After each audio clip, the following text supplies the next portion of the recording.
Welcome to the Wealth Stream Podcast. The team at Hightower Great Lakes share their insights and passions for empowering their clients to live their best life. In this energetic podcast, we will take you on a journey to help you navigate your financial future, overcome life's challenges to reach your financial goals, and find the financial clarity you've been searching for. Let's explore the downstream impact of your wealth and what it means to you, your family, and your community to live greater.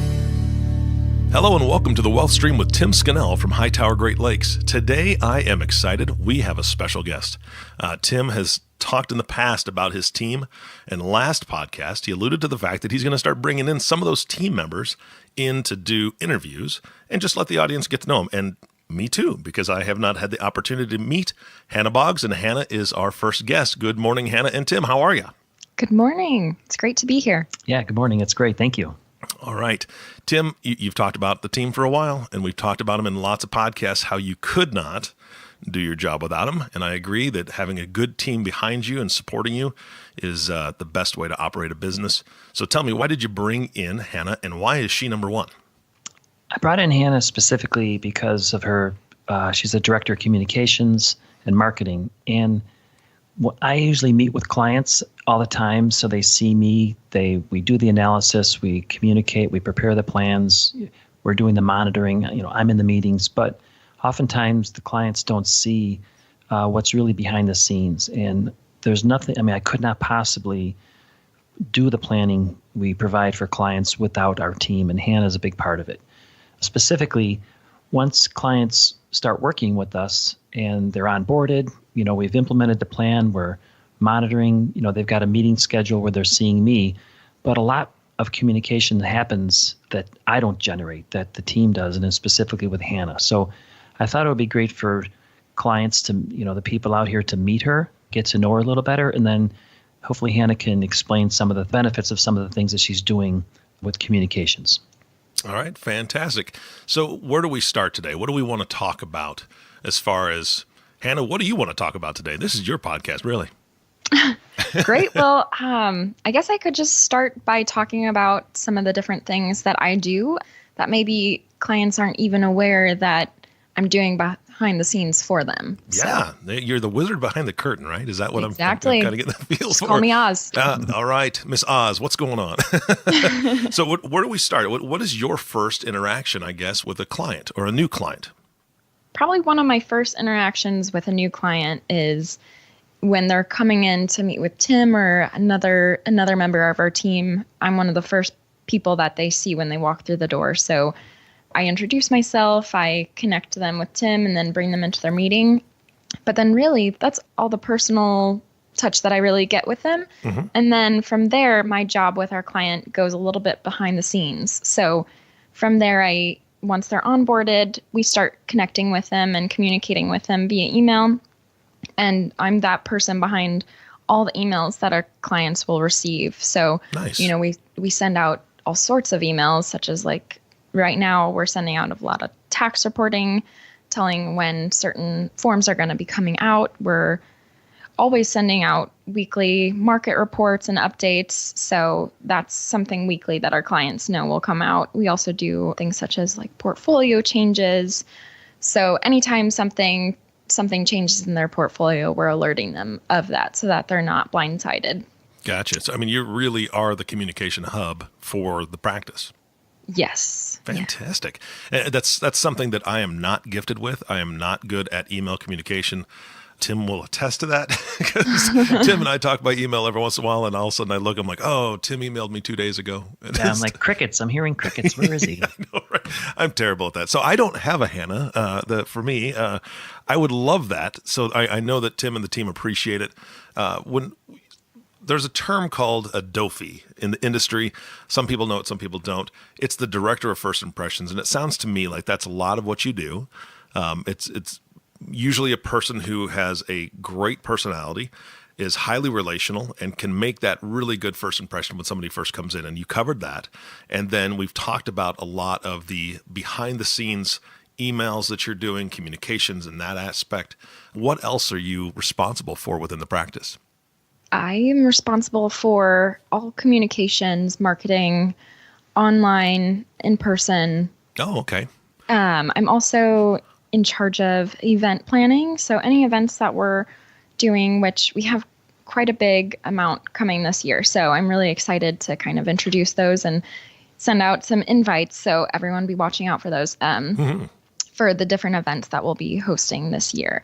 And then again, communicating, sending gifts when clients are, someone has passed away in their family. We just want to be there for our clients no matter what they're going through, and kind of just letting them know that no matter what phase of life you're in, that we're there. So I'm kind of the behind the scenes, making sure that they know that we care about them, and we truly do, and we want them to have the best life, and that we're there planning to help them to get that.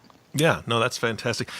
You brought up a great point, the social media aspect of things, or the online presence that pretty much everybody has these days. It's huge, and there's so many different things out there, Twitter and Facebook and just all these things. So you're doing a lot of the social media posting as well. So I want to talk a little bit about that, and then I want to go right back into event planning. Is that okay with you? That's great. Okay, so the social media stuff, what are we talking about? Is it mainly Facebook? Are you doing stuff through Twitter or LinkedIn, or what do you got? Yeah, so we're on 4 different social media sites right now. We have Facebook, of course.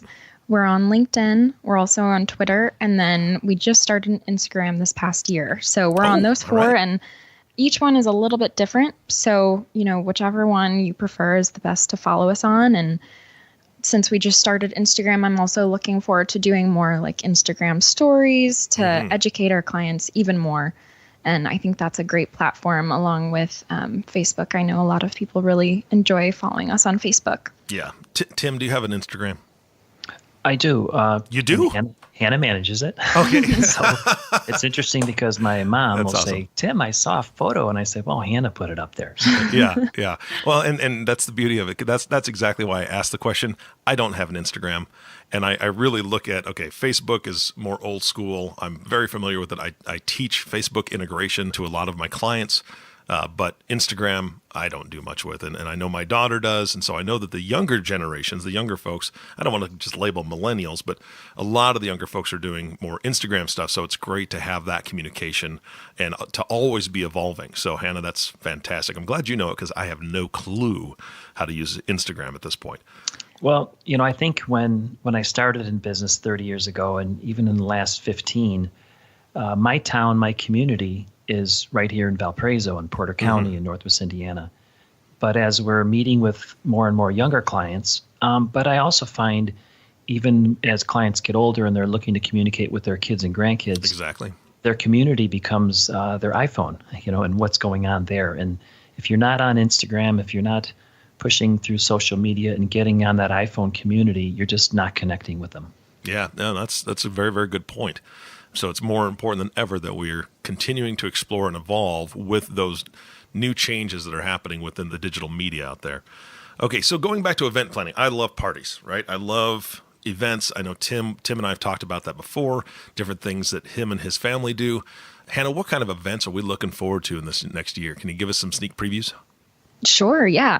Now with our 3 different locations, we're really looking to leverage that, and each location has their own positives. And so we're not going to do an event in, northern Michigan and Traverse City this year in the winter because it's just way too cold and people don't want to travel there. But in the summer, it's beautiful. So every year they have the Traverse City Film Festival, and I know we're going to have a great event around the film festival and invite clients from all locations. So that's going to be a really fun one.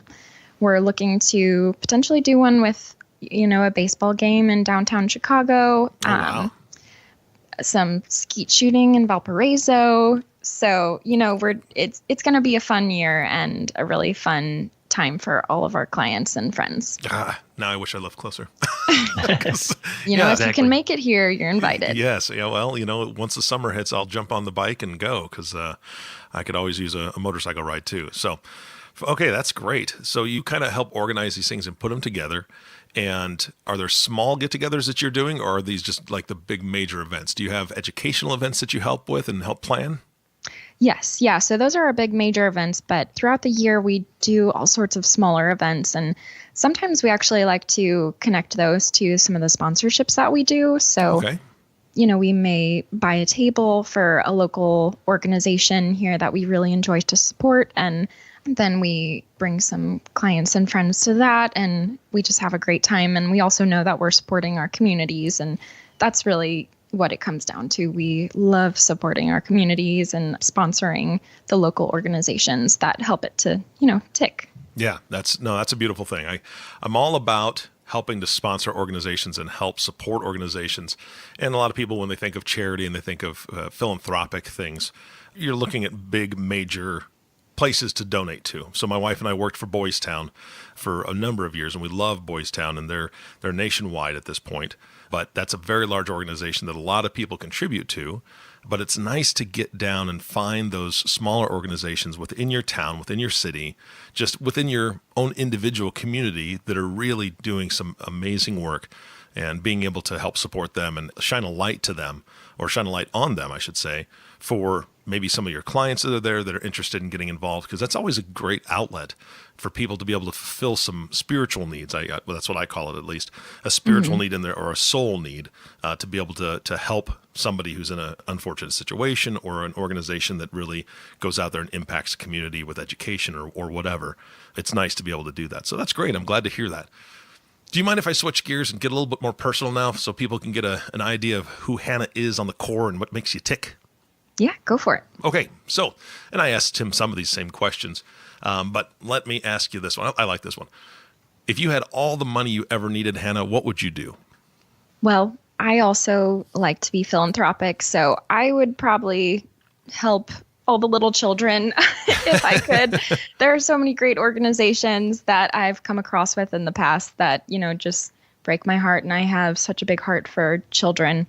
So I would probably, create an orphanage and go live there for a year and help. I think that would be a lot of fun. And then also, just debt stinks. So Yeah. I would help, my family pay off some debt, or, whoever I know close to me who's struggling, just kind of get them in a better place to live their life and enjoy their retirement in the future, because that's really important too. And working here, I've just become so much more aware of that. So Yeah, no, that's fantastic. They may not be that exciting, but I think really that's what I would do. I'm a little bit of a realist. Let's see. If your family got all their debts paid off, that would be exciting. Yes. That would be so exciting. Yeah, we would scream and shout and Absolutely. No, that's the first thing that my wife and I talk about when, you imagine winning a lottery of some kind or whatever. I would love to be able to pay off all of our parents' houses, right? I mean, that just because Let's get that out of the way. Let's get them debt free and be able to, they're on a structured amount every month that they get in from, different things, retirement, Social Security, and so on and so forth. I'd love them to be able to experience more, or visit grandkids that are farther away, or whatever, just to have those options instead of being on such a fixed income. So no, that is an exciting thing. I think that's great. All right. Yeah. Let's see. Well, here's one. Tell us one thing that nobody knows about you. That's hard. I tell people a lot about me. But probably one thing that a lot of people listening don't know about me is that I really enjoy working around my house and decorating my home, painting. I love painting walls, and I know some people hate that, but that is something I do for fun. So really, I love home improvement, and I enjoy it a lot. Hannah, I have a lot of projects for you in my house. I'll be over. That's right. And before the podcast started, we were talking about a little bit about the plans for this weekend. So Hannah enjoys painting, but not painting baseboards. No. That's what I heard. Those are pretty awful. Just Yeah. because you have to be so precise. Yeah, it's very time consuming. But that's very much speaks to who you are, with wanting to have that accuracy and being very precise. If I could get away with it, if my wife wasn't wired very much like you, I'd just go ahead and slap a coat of paint on the baseboard and be good. But she wants it to look a little better than I would do. So Yeah. That's good. I understand that. All right. So you like home improvement kind of stuff. So is it just the creative side of you think? Is that what that is? It is. I've always been that way ever since I've been young. I've been painting my walls. So thanks, Mom, for letting me do that. It's just something I do to kind of let off steam from normal life, and it's my creative outlet. All right. So how did you come to the place where you're at? So what road led you to work with Tim and his office and then the folks that you work with there? What kind of put you on this path?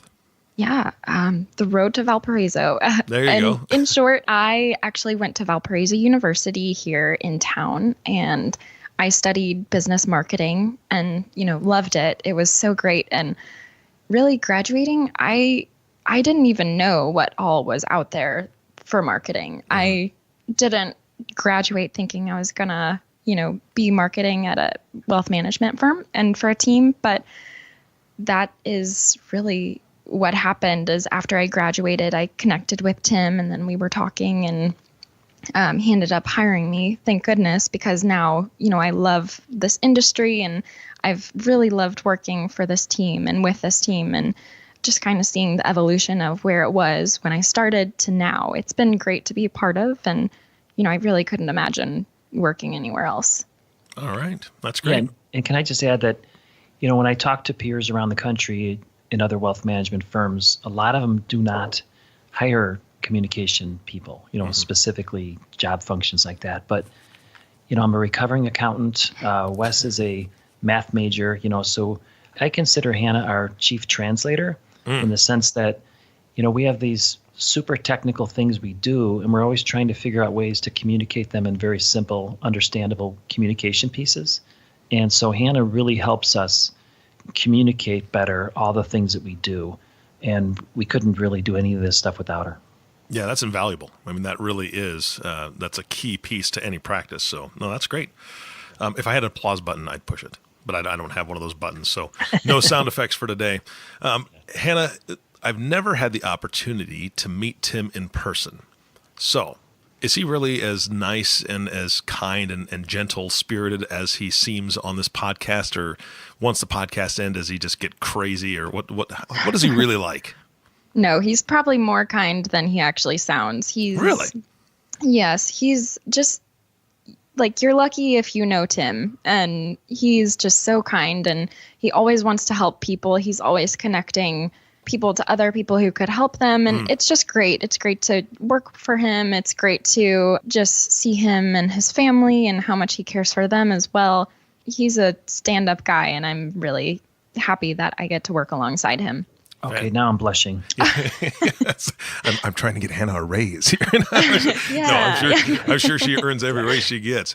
And I figured that because Tim and I have talked about that before, where like you brought up, he's a connector, right? I mean, he has team members that he works with, but also he has other professionals outside of his office that when one of his clients needs an outside professional that you don't necessarily supply from your office, he has those connections and he gets them hooked up very quickly. So I think that's great. And he genuinely wants the best for everyone around him, which you don't come by very often nowadays. So that's great. Yep. No, you sure don't. So that's fantastic. All right, I think I'm done asking a bunch of personal questions. We're getting low on time for the podcast, and I want to kind of bring it back to some of the things that you talked about earlier. I know that you do a tremendous amount with communication. I know you work with the blogs, and you send out all sorts of things to clients to help keep them apprised of what's going on. And I assume a lot of that links back to your website because the website is very robust and it has a lot of information on there. Can you share with us kind of what that looks like and how listeners can go access some of those resources that you have? Definitely. So we tried to make it as easy as possible for everyone to access the different resources. So if you go to our website, which is just hightowergreatlakes.com, and then you can go to the resources tab, and there will be all sorts of resources to help you learn and educate yourself or your family members. Great ebooks to download. You can now access the podcast on our website on the resources tab as well. So everything that you could ask for is on there. And if it's not, email me and I will help find it for you. Oh, that's great. I love that. Tim, what else do we need to cover today? We've got an intro to Hannah. What else can we talk about? Yeah, my primary goal today was really to let people know who Hannah is and what she does and how valuable her communication skills are and how really she helps us better communicate and plan for all of our clients. And, as we always talk about in the office, that Our focus is to create customized plans based on clients' unique goals. We constantly reevaluate those plans, and Hannah helps us communicate, all those changes. One of the things I want to talk about in the next podcast is one of the additional advanced planning topics we get into with some of our clients, which is family office services. It gets involved, but just to kind of tease a little, it's a way that we help clients centralize their financial affairs. And what I love most about it, it's a way where we help clients preserve their legacy for the future generations. All right. That sounds really good. Hannah, I appreciate your time today. It was very nice to meet you. I got a chance to get to know you a little bit. Great to meet you as well. Thanks for having me on. Yeah, thank you, Eric. Yeah. Tim, well, thank you, Tim, for bringing her on, because without you, it wouldn't happen. So, and I appreciate any closing thoughts for today. No, but apparently now I need to give Hannah a raise. So thank you. Yes. And go follow us on social media, whichever one's your favorite, and visit our website. That's right. Yeah, definitely. And last but not least, if people are needing to figure out their social media and needing to figure out how to follow you, how about they give you a call and talk to you? What number can they reach out? So you can reach me at my direct line at 219-246-5708. And then you can also just email me at hboggs, B-O-G-G-S, at hightoweradvisors.com. That is awesome. Thank you again for your time, Hannah. Thank you. All right. And thank you all for listening to the WealthStream Podcast with Tim Scannell and Hannah. If you have not subscribed to the podcast yet, please click the subscribe now button below. This way, when Tim comes out with a new podcast, it'll show up directly on your listening device. This will make it much easier to share these podcasts with your friends and family. Thanks again for listening today. For everyone at Hightower Great Lakes, this is Eric Johnson reminding you to live your best day every day. And we'll see you next time. Thank you for listening to the WealthStream Podcast. We hope you gained some valuable insight that you can apply to your life and share with others. Please don't forget to subscribe below to be notified when new episodes become available. And don't forget to live greater. The information covered and posted represents the views and opinions of the guest and does not necessarily represent the views or opinions of Hightower Great Lakes. The content has been made available for informational and educational purposes only. The content is not intended to be a substitute for professional investing advice. Always seek the advice of your financial advisor or other qualified financial service provider with any questions you may have regarding your investment planning. Hightower Great Lakes is a group of investment professionals registered with Hightower Securities, LLC, member FINRA and SIPC, and with Hightower Advisors, LLC, a registered investment advisor with the SEC. Securities are offered through Hightower Securities, LLC. Advisory services are offered through Hightower Advisors, LLC.